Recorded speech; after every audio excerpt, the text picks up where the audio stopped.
And after this new deadly shooting by ICE agents in Minnesota and a clear and growing backlash to what people are seeing on the videos coming out, there's also new data suggesting that support for the agency is falling even further.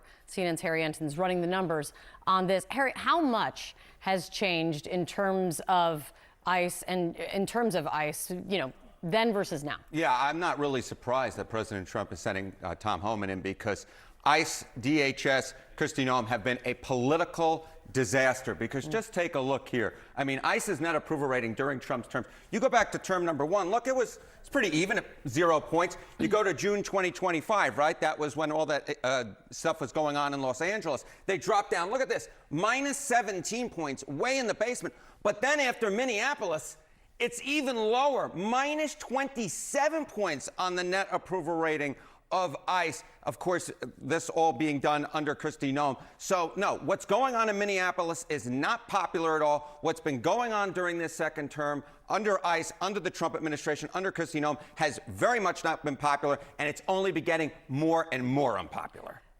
What about DHS kind of more broadly? Yeah, okay, so we're going to start down low. We'll start with ICE, and then we'll raise it to DHS. And again, it's just the same exact story, right? DHS is doing an excellent or good job, the Department of Homeland Security. During Trump's first term, look where it was in late 2017, right about at this point. 59%, that's pretty gosh darn good. But look at where it is now in Trump term number two.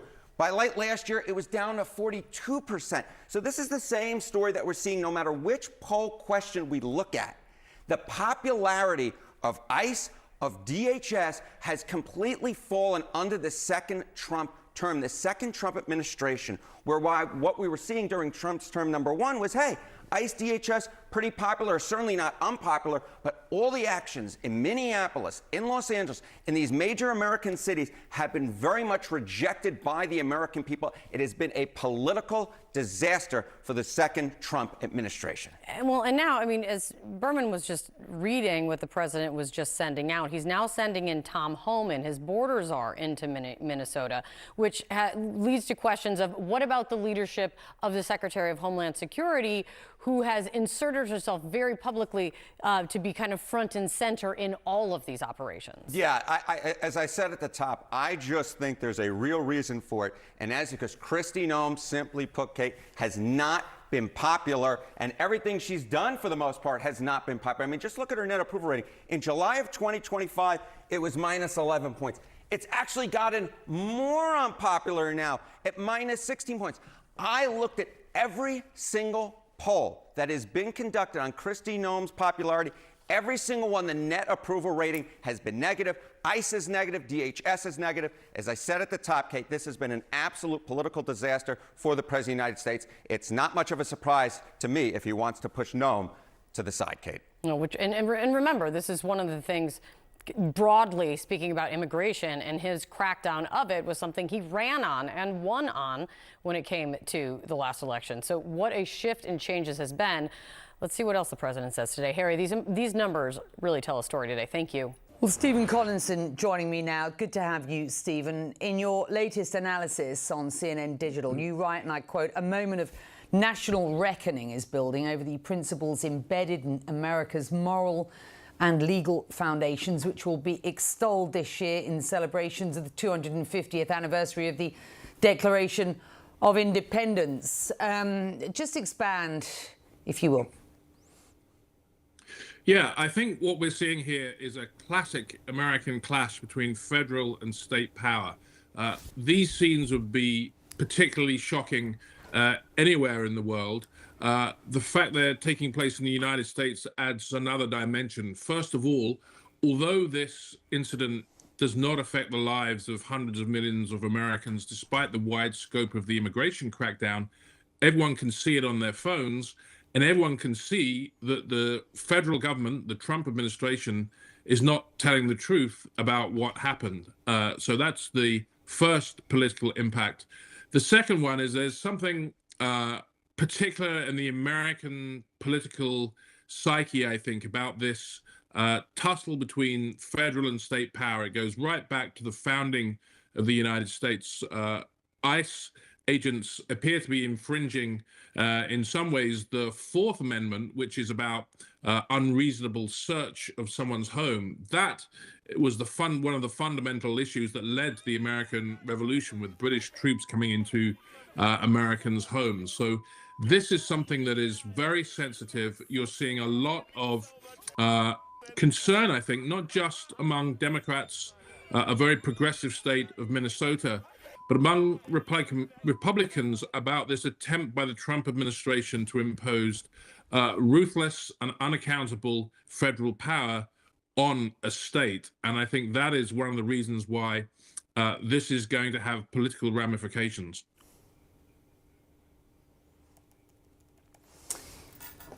There are, of course, conflicting accounts of what happened playing out here. And these, of course, do very much play into the issue of public trust, correct? Yeah, and I think if you look at the first one of these incidents, the killing of Renee Good, less than 3 weeks ago in Minnesota, the administration did the same thing. When something happens, they immediately come out and call someone a domestic terrorist. They're trying to set the narrative. They argue that the federal officers who are trying to enforce immigration law were threatened. And then it emerges that it appears they weren't, and everyone can see that from these multi-angle videos. There's no expectation, I think, that the government is going to tell the truth about this, as Andrew McCabe said. I think you could also argue that the way they handled the first incident with the killing of Renee Good clearly did not send a message to these federal agents from out of state on the streets that they should act with some restraint. Anyone can see that what the administration said about this, that he was showing up to massacre police, doesn't seem to be the truth when they actually see it unfold with their own eyes. But, this is an administration that's never really told the truth. Trump has documented, as having uttered thousands of falsehoods over his 10 years since he came on the national stage. Stephen, while I've got you, I do want to explore the following. There's an interesting angle to this story involving the right to carry a gun. This is a right enshrined in the Second Amendment that Trump and many of his followers staunchly support. Here's what the chief of the border forces had to say about that issue. Have a listen. We respect that Second Amendment right, but those rights don't count when you riot and assault, delay, obstruct, and impede law enforcement officers. It's too bad the consequences had to be paid because he injected himself into that crime scene. What are people making of those caveats just presented there around the right to carry a gun in this situation? Well, it's turning a lot of the normal political dialogues on their head and showing somewhat hypocrisy from some of the people in the central government. Alex Preddy had the right to carry a gun, as any American does. In Minnesota, he also had the right to carry a concealed weapon. He had the license that you would need to do that. There's no sign, at least on all of the videos we've seen, that he walked up to officers brandishing a gun, and it seems from some of the videos that he was disarmed before he was shot. So that's the circumstances of this. Of course, the National Rifle Association and other pro-gun groups have raised concern, and these are groups that are very powerful in Republican politics, about the administration's comments, because it appears that what Preddy was doing was fulfilling his constitutional right to carry a weapon. He didn't threaten the police with it or the federal agents. So this, I think, will be a source of pressure on the Republicans and the Trump administration from inside their own coalition, which has also already shown signs of weakening since the turn of the year.